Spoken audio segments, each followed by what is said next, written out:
पाकिस्तान। पाकिस्तान एक ऐसा मुल्क है जो कि अपनी रिच ट्रेडिशंस,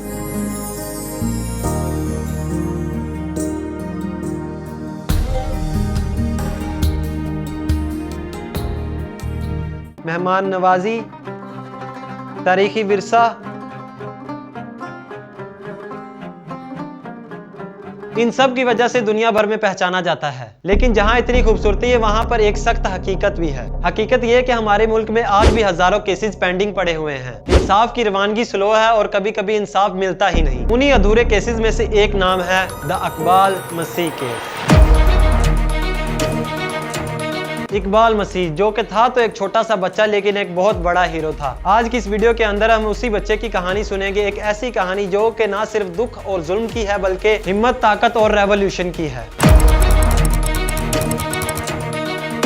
सबसे पहले हम लोग बात करते हैं इकबाल मसीह के बचपन की। बचपन जो कि बचपन था ही नहीं। इकबाल मसीह का जन्म 1983 में लाहौर के एक छोटे से गांव मुरीदके में हुआ। उसका तल्लुक एक क्रिश्चियन कम्युनिटी से था और गरीबी उनके घर का रोज का मेहमान थी। बस इसी गरीबी में उनकी जिंदगी का सबसे पहला और बड़ा जुल्म शुरू हुआ। सिर्फ 4 साल की ही उम्र में इकबाल मसीह को बाउंड्री लेबर में बेच दिया गया, वो भी एक सिर्फ छोटे से लोन की वजह से। उन्हें कारपेट फैक्ट्री में बहुत सारी बंदिशों के साथ काम करना पड़ता था। वहाँ की जिंदगी ऐसी थी कि सुबह से लेकर शाम तक 12 से 14 घंटे काम करना पड़ता था। आप लोग इमेजिन करो कि एक 4 साल का बच्चा 12 से 14 घंटे काम कर रहा है। छोटी सी गलती पर मारा जाता और बहुत कम खाना दिया जाता और आजादी तो किसी चीज की थी ही नहीं। इतनी छोटी सी एज का बच्चा और बोझ एक नॉर्मल इंसान से भी ज्यादा। फिर इकबाल की जिंदगी में एक ऐसा दिन आया जिसने इकबाल की जिंदगी को बदल के रख दिया। एक दिन इकबाल ने सोचा बस अब और नहीं। फिर एक दिन उसने हिम्मत की, मौका देखा और फैक्ट्री से भाग निकला। फैक्ट्री से भागने के बाद उसकी मुलाकात हुई BLLF से, यानी बाउंड्री लेबर लिबरेशन फ्रंट से, जहां उसे पता चला कि जो वो सालों से झेल रहा है वो कानून के मुताबिक इल्लीगल है। तभी इकबाल ने फैसला किया मैं उस अंधेरे में कभी दोबारा वापस नहीं जाऊंगा और ना किसी और को जाने दूंगा। उस दिन के बाद इकबाल ना सिर्फ एक आजाद बच्चा बल्कि एक एक्टिविस्ट बन गया।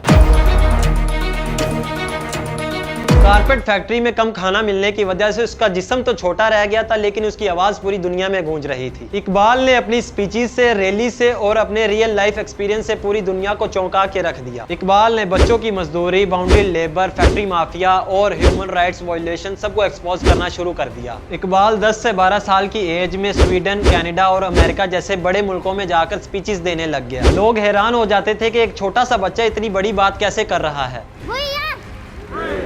1994 में इकबाल को रिबॉक यूथ इन एक्शन का अवार्ड दिया गया। एक बच्चा जो पहले खुद मजदूर था हजारों बच्चों की आजादी का बायस बनने लगा। लेकिन जैसा अक्सर होता है, जो सिस्टम को चैलेंज करता है वो सिस्टम का निशाना बन के रह जाता है। इकबाल के साथ भी यही हुआ। 16 अप्रैल 1995 को इकबाल को गोली मार दी गई।